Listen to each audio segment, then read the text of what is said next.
నమస్తే. ఇన్నాళ్ళు నన్ను సపోర్ట్ చేస్తూ, ఎంకరేజ్ చేస్తూ మీ ప్రేమని నాకు అందిస్తున్న ప్రతి ఒక్కరికి కృతజ్ఞతలు. అలాగే ఈ వీడియో కూడా ఖచ్చితంగా మీకు ఉపయోగపడుతుంది. లైక్, షేర్ అండ్ సబ్స్క్రైబ్ చేసి మీ సపోర్ట్‌ని నాకు అందించండి. అలాగే ఈ వీడియో పట్ల మీకున్న అభిప్రాయాన్ని కామెంట్ సెక్షన్‌లో కామెంట్ చేసి తెలియజేయండి. ఇప్పుడు వీడియోని చూద్దాం. ప్రభుజీ ఒక పాలిటిక్స్ గురించి ఏమైనా అడగచ్చా? అడగండి. ఆంధ్రప్రదేశ్ రాజకీయాలు సంచలనమైనటువంటి తీర్పునిచ్చారు ఆంధ్రప్రదేశ్ ప్రజలు ఖచ్చితంగా. అవును. అంటే ఎంత అయితే గాంభీర్యాన్ని ప్రదర్శించారో దానికి క్వైట్ ఆపోజిట్ గా రిజల్ట్ రావటం ఎట్లా చూడొచ్చు? ఒగ్గబట్టడం అంటారు తెలుసా?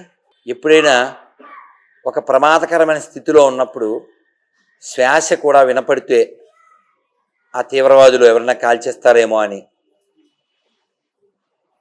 అలా ఒగ్గబడతారు కదా. ఒగ్గబడితే ఆ వాయువు లోపల ఉంటుంది.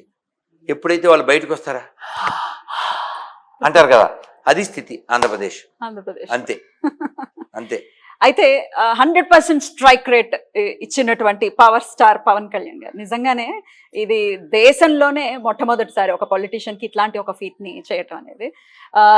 పోటీ చేసిన 21 స్థానాల్లో కూడా 21 గెలవటం అనేది 100% స్ట్రైక్ రేట్. అయితే ఆయనని దత్తపుత్రుడు అన్నారు. పిఠాపురంలో శ్రీపాద శ్రీవల్లభులు కొలువు తీరి ఉన్నటువంటి దత్తుడే ఆయన్ని పుత్రుడుగా చేసుకుని విజయాన్ని కైవసం చేశారని నమ్మచ్చా? ఖచ్చితంగా ఆయనే చెప్పాడుగా అక్కడికి వెళ్ళి. అవును, నేను దత్తాత్రేయ పుత్రుడు అని చెప్పాడు. సో ఎవరి దత్తపుత్రుల్లో ఎవరి చెత్తపుత్రుల్లో తీర్పును బట్టి అర్థమైపోయింది కదా. ఇంకో విషయం ఏంటంటే, ప్రజలు ముఖ్యంగా ఆంధ్రప్రదేశ్ ఏమైపోతుందో అని బెంగ కలిగినటువంటి, ఏమైపోవడం అంటే ఏం లేదు, ఆంధ్రప్రదేశ్ అనే నేల, ఈ తెలుగు నేల చాలా గొప్ప వాళ్ళు పుట్టిన నేల. ఈ తెలంగాణలో ఓ పోతన గారు, ఓ పాల్కూరికి సోమనాథుడు, ఓ దాశరథి రంగాచార్యులు గారు, ఓ కాళోచి, ఓ రామదాసు గారు, ఓ ప్రతాపరుద్రుడు, ఓ రుద్రమదేవి, సమ్మక్క సారక్క, ఓ చాకలి ఐలమ్మ, ఓ కొమరం భీం, ఎలాగో ఈ నేలను పరిపుష్టం చేసినటువంటి మహనీయులు, అలా ఆ నేల మీద వీర రక్తపు దార వారవోసిన సీమ పలనాడు నీదెరా వెలనాడు నీదెరా బాలచంద్రుడు చూడ ఎవడోయి తాండ్ర పాపయ్య గూడ నీవోడోయ్ తాండ్ర పాపయ్య గూడ నీవోడోయ్ చెయ్యెత్తి జై కొట్టు తెలుగోడా గతమెంతో గణ కీర్తి కలవోడా. మామూలు నేల కాదు ఇది. ఎందుకు బెంగపడ్డాను నేను నాలాంటి వాళ్ళు అంటే, ఇలాంటి మహనీయులు, ఓ టంగుటూరి, ఓ కందుకూరి, ఓ నన్నయ్య, ఓ అన్నమయ్య, ఓ కవిత్రి మొల్ల, ఓ ఒక తాండ్ర పాపారాయుడు, ఒక కలియుగ భీముడు కోడి రామూర్తి నాయుడు గారు, హరికథా పితామహులు ఆదిభట్ల నారాయణ దాసు గారు, ఒకరా ఇద్దరా, ఓ శ్రీకృష్ణ దేవరాయలు, ఇలాంటి మహనీయులు పుట్టిన ఈ నేలలో ఈ గొర్రె మతం, దానికి ప్రోత్సాహం, దానికి పాస్టర్ల జీతాలు ఇవ్వడం, గుళ్ళో డబ్బులు ఎత్తుకుపోవడం, గుడికి సెట్లు వేయడం, విగ్రహాలని ధ్వంసం చేయడం, రథాలు కాల్చేయడం చెబితే బాగుండదు. కానీ ఎవడో కామెంట్లో పెట్టాడు, ఇంతవరకు నాకు అసలు ఈ తిట్టుకి అర్థం తెలియలేదు, ఇప్పుడే అర్థమైంది అన్నాడు. ఏం తిట్టు అంటే, కింద గుడి సెట్ ఎదవా అని తిడుతుంటారు. ఎవడంటే గుడి సెట్ వేసిన గుడికి సెట్. నేను ఆశ్చర్యపోయాను, పొందా ఇలా మార్చొచ్చా? ఈ మధ్య అలా కూడా అంటున్నారా? అవును, అలాగన్నమాట. అది నువ్వు అలా జరుగును అదన్నమాట. అంటే కామెంట్లు మామూలుగా ఉండవుగా. సో కాబట్టి ధర్మం ప్రధానంగా జీవించేటువంటి నేలలో పుట్టి నిన్న చూశాను ఒక వీడియోలో Pawan Kalyan deputy CM of Andhra Pradesh ఆయన మాట్లాడు. ఆయన ఏమంటున్నారంటే, అన్నా క్యాంటీన్తో పాటు డొక్కా సీతమ్మ కూడా ఉంటాయి ఖచ్చితంగా. ఎందుకు చెప్పాడు ఆయన, వివరం చెప్పాడు. చరిత్ర తెలియాలి, చరిత్రహీనులు పరిపాలిస్తే ఉంది. ఓ మాయ రాష్ట్రమంతా లోయ, ఆ సాంగ్ వేసుకోవాలి, అల్లు లోయ.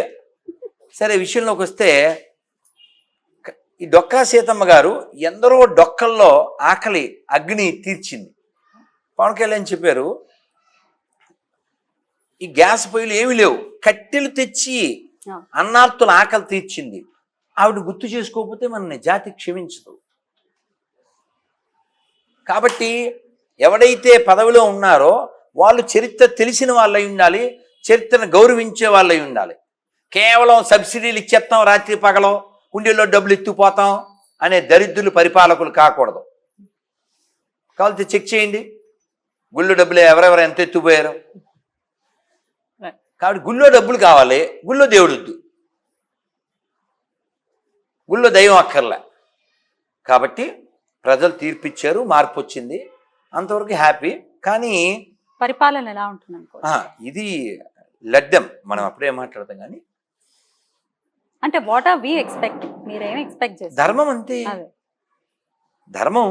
నన్ను ఎవరో అడిగారు ఓ 2 ఏళ్ల క్రితం ఇంటర్వ్యూలో, నెక్స్ట్ ఆంధ్రప్రదేశ్ సీఎం ఎవరైతే బాగుంటుందని మీరు అనుకుంటున్నారు అన్నాడు. నేను చెప్పాను, ఎవరైనా పర్లేదు, పెళ్ళంతో గుడికి వెళ్ళేవాడు వస్తే చాలని చెప్పాను. హ్యాపీనో హ్యాపీనో. కాబట్టి దేవాలయాలు పరిరక్షించబడాలి, దేవాలయాల భూములు పరిరక్షించబడాలి, ధర్మం సంరక్షించబడాలి.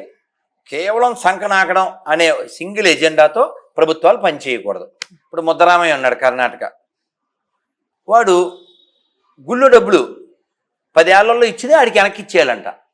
వాడు ఏం తింటున్నాడో, గుళ్ళో డబ్బులు 500 కోట్లు పట్టుకెళ్ళి వక్ఫ్ భూమికి 100 కోట్లు, గొర్రెలకు 100 కోట్లు ఇస్తాడంట. పేరు అనవసరంగా ఉంది. అక్కడ మొమైత్ ఖాన్, ఇక్కడ ముద్దరామయ్య, ఇద్దరు ముస్లిమ్స్. వాళ్ళ బిహేవియర్ని బట్టి మీకు అర్థమైపోతుంది. మీరు గమనించండి, పేర్లు చూసి మోసపోకండి. రాహుల్ గాంధీకి ఏ సంబంధం ఎలా లేదో వీళ్ళకి హిందుత్వానికి ఏం సంబంధం లేదు. ఎవడైనా శివుడి మీద అభిషేకం చేయమంటే ఎక్కడ పోస్తారండి? శివలింగం మీద పోస్తారు. మొమైత్ ఖాన్ అంటే మళ్ళీ సినిమాల్లో ఎక్కడికి వెళ్ళకు, బెంగాల్లో ఉంటుంది ఆవిడే మొమైత్ ఖాన్ అంటే. ఆ మొమైత్ ఖాను ఆ పెరుగు ఏదో ఇస్తే ఇలా పారబోతుంది, శివుడి మీద పోయిట్లే, కింద పోస్తుందా? ఇంకా అసలు హిందువే కానప్పుడు శివుడు ఏం అర్థమవుతాడు? ఇప్పుడు బెంగాల్లో బాలల విద్యకి 55 కోట్లు, మదర్సా విద్యకి 5,500 కోట్లు. ఇంక అర్థం కావట్లే. బంగ్లాదేశ్ నుంచి వచ్చిన ఆవిడ ఓ గ్రామంలో సర్పంచ్ అయిపోయింది. అది అక్కడ పరిపాలన. కాబట్టి మనకి కొంచెం ఛాన్స్ ఉంది, 10-20 ఏళ్ళు అనుకుంటున్నాను. మనం ఎక్కువ నిద్రపోతే తొందరగా శాశ్వత నిద్రలోకి వెళ్ళిపోతాం. నెక్స్ట్ టర్మ్ ఆ టర్మ్ కూడా మోదీ ప్రభుత్వం ఉంటుంది అని అనుకుంటున్నారా? అది డిపెండ్స్ ఆన్ హిందూస్ కదా. ఇప్పుడు చూసాం కదా ఎంతవరకు వచ్చిందో, అపోజిషన్ కూడా ఎంత పుంజుకుందో కూడా చూసాము. ఇప్పుడు పార్లమెంట్ లో రాహుల్ గాంధీ అనే జాతి తక్కువడు హిందువుల్ని అలా మాట్లాడగలిగాడంటే ఆ ఓట్లేసిన ఎదవల్లో బొందుగాలు కూడా ఉన్నారుగా. ఆ బలం ఇచ్చిన వాళ్ళు ఎవరు? కేవలం ముస్లిమ్సే కాదుగా. అయితే ఇక్కడ దోషులు ఎవరంటే, ఓటర్స్ ఎంతమంది అండి దేశంలో? 70 కోట్ల మంది ఉంటారుగా, 140లో ఈజీగా. అందులో 25 కోట్ల మంది ఓట్లు వేయలేదంట. ఆ పోలింగ్ శాతం చూస్తే ముస్లింలు ప్రతి చోట 92, 93, 90%, మన దరిద్రులు 60, 50, 40. కాబట్టి ఓట్లు లేని దరిద్రులకి రేషన్ తొలగి